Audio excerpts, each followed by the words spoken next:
One of the said main objectives, actually, of fasting is the next question. Taqwa. What I understand as the fear of Allah or the being aware of Allah. Could you explain this concept, the concept of taqwa, so the viewers will be able to take maximum benefit from that information, that they could fast better? As far as taqwa is concerned, just to give an example, taqwa is like if you are walking in a very narrow lane, which has got a lot of thorns. There are plants and creepers and trees with a lot of thorns. And you walk in that narrow lane, trying to prevent your clothes from getting stuck in the thorn and getting torn. So how well you do that, that is an action of taqwa. Linguistically, taqwa comes from the Arabic root word waqa, which means forbearance, which means fear, which means abstinence. Islamically, it means fear of Allah.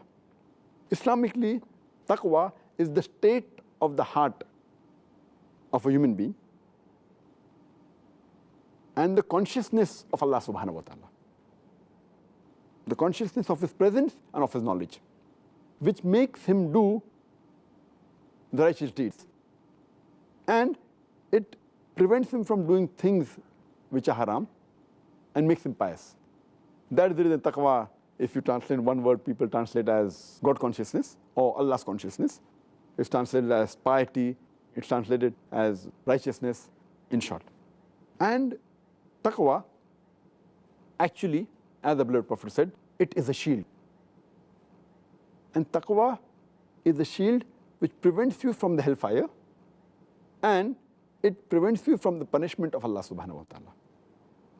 And there are various verses of the Quran which speak about taqwa. Allah says in the Quran, in Surah Al-Imran, chapter number 3, verse number 102, Ya ayyuhal lazina amanu, O you who believe, have taqwa of Allah subhanahu wa ta'ala and die not except in the state of Islam. That means the believers should fear Allah subhanahu wa ta'ala and die not except in the state of Islam. And Ibn Masud, may Allah be pleased with him, while giving commentary of this verse, he says, it means that the believers have to obey Allah subhanahu wa ta'ala and should not disobey Him. They have to remember Him, they should not forget Him. They should be thankful to Him and they should not be ungrateful. And the criteria for judgment in the sight of Allah subhanahu wa ta'ala, for judging any human being, it is taqwa. And Allah says in the Quran, in Surah Hujurat, chapter number 49, verse number 13, Ya ayyuhan nasu, inna khalaqnakum min zakrin wa unsa wa ja'alnakum shu'uban wa qaba'ila lita'arafu inna akramakum indallahi atqakum inna Allaha alimun khabir. Which means, O humankind, we have created you from a single pair of male and female and have divided you into nations and tribes so that you shall recognize each other, not that you shall despise each other. And the most honored in the sight of Allah subhanahu wa ta'ala is the person who has taqwa. The criteria for judgment in the sight of Allah subhanahu wa ta'ala, it's not sex, it's not color, it's not caste, it's not money, it's not wealth, it's not age, but it is taqwa. It is God consciousness, it is piety, it is righteousness. Only way one human being can be superior to the other, it is by taqwa.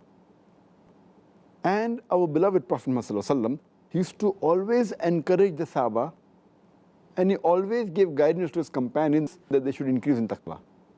And especially when they went on a military expedition, he always said that fear Allah, have taqwa. And that was followed later on by the Sahabas in giving advice, and the Khulfa Rashidin.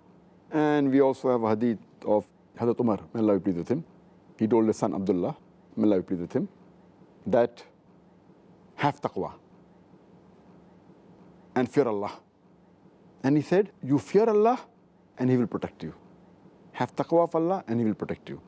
And he further said that if you give in the way of Allah, Allah will reward you.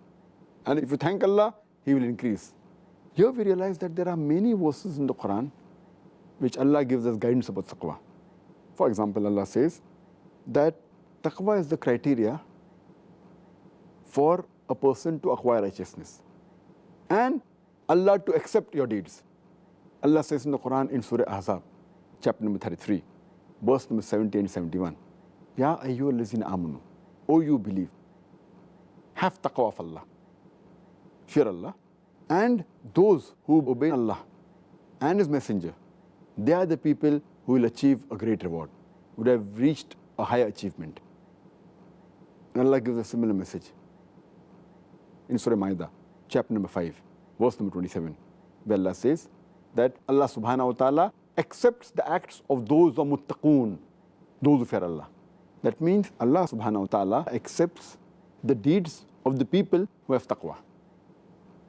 Point number 2, those people who have taqwa, they gain the pleasure and love of Allah subhanahu wa ta'ala.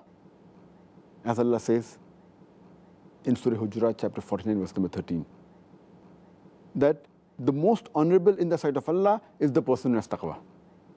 Allah says in the Quran, in Surah Al-Imran, chapter number 3, verse number 76, whoever fulfills his pledge and has taqwa in Allah subhanahu wa ta'ala, indeed, Allah loves those who are muttaqoon. Allah loves those who have taqwa. The third point as far as taqwa is concerned, Allah says in the Quran that because of taqwa, Allah subhanahu wa ta'ala forgives your sins and He increases your reward. Allah says in the Quran, in Surah Talaq, chapter number 65, verse number 5, that anyone who fulfills his duty and has taqwa, Allah subhanahu wa ta'ala forgives his sins, He remits his sins and increases his reward. The fourth point mentioned in the Quran regarding taqwa is, those who have taqwa, Allah keeps them on the straight path and prevents them from deviation. Allah subhanahu wa ta'ala says in the Quran, in Surah Anfal, chapter number 8, verse number 29, Ya ayyuhal lazina amanu, O you believe, have taqwa, and Allah will give you the Furqan. Furqan means the criteria to judge right from wrong. And there are various commentaries given. Some people said that Furqan here means the straight path. Some people of the community said that Furqan means paradise. So if you have taqwa, then you will go to paradise. Further, it's mentioned in the Quran. Allah says in the Quran, in Surah Hadid, chapter number 57, verse number 28, that those who have taqwa and those who believe in the Messenger, Allah subhanahu wa ta'ala gives them a light by which they are guided. So taqwa keeps you on the straight path and prevents you from deviation. How to achieve this taqwa? Allah says in the Quran, in Surah Baqarah, chapter number 2, verse number 21, Ya ayyuhan nas, O humankind, worship thy Lord who has created you and created those people who came before you so that you may learn taqwa. So if you worship your Lord who has created you and people who came before you, you will learn taqwa. Allah says in the Quran in Surah Baqarah chapter 2 verse 183, Ya ayyuhal lazina amanu, O you believe, kutiba alaykumus sayamu, fasting has been prescribed to you. Kama kutiba alal lazina min qablikum, as it was prescribed to people who came before you. Lallakum tattaqoon, so that you may learn self-restraint. The word here tattaqoon, so that you may learn taqwa. So here there are two examples given. How can you learn taqwa? One example is by worship Allah subhanahu wa ta'ala. And we know salah is the best pillar, that a Muslim is supposed to offer salah. He has to pray to Allah subhanahu wa ta'ala 5 times a day. And this keeps him on the straight path, and this increases taqwa. And the second thing, one is the daily activity, and Ramadan fasting is the annual activity. Like how a body requires overhauling once every year. Every machine requires servicing. Some require once a month, some require quarterly, some require yearly. And if you allow me to call the human being a machine, it is the most complicated machine on the earth. Don't you think it requires servicing? So Ramadan is the overhauling, is the servicing of the human body as well as soul once a year during the month of Ramadan. And this increases the taqwa.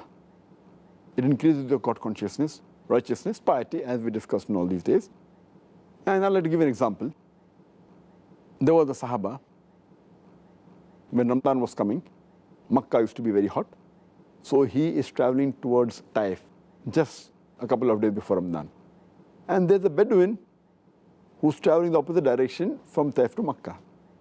So this Sahaba asked him that, aren't you afraid of the heat in Makkah during Ramadan?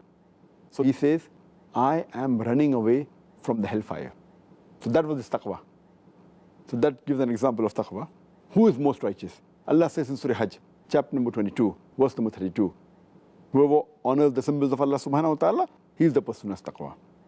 Allah further says in Surah Baqarah, chapter number 2, verse number 204, that you may be dazzled with some people's speech, and they may swear by Allah subhanahu wa ta'ala that the heart is clean. But Allah knows that these people, they are vicious enemies of humankind. Allah says in the Quran, talking about awliyas, the friends of Allah subhanahu wa ta'ala. Allah says in Surah Yunus, chapter number 10, verse number 62 and 63, that those people who have taqwa are the people who are awliyas of Allah subhanahu wa ta'ala. Awliya means a friend of Allah subhanahu wa ta'ala. That means those people who have taqwa, who fear Allah subhanahu wa ta'ala and love Allah subhanahu wa ta'ala, these are the people who are awliyas of Allah subhanahu wa ta'ala. Allah further says in Surah Anfal, chapter number 8, verse number 34, Allah says, but most of them realize not. So these are the few verses and many other verses which Allah subhanahu wa ta'ala speaks about taqwa in the Quran. May Allah enable us to be with full taqwa this Ramadan, Ameen. inshallah. Ameen. All of us, inshallah. Ameen.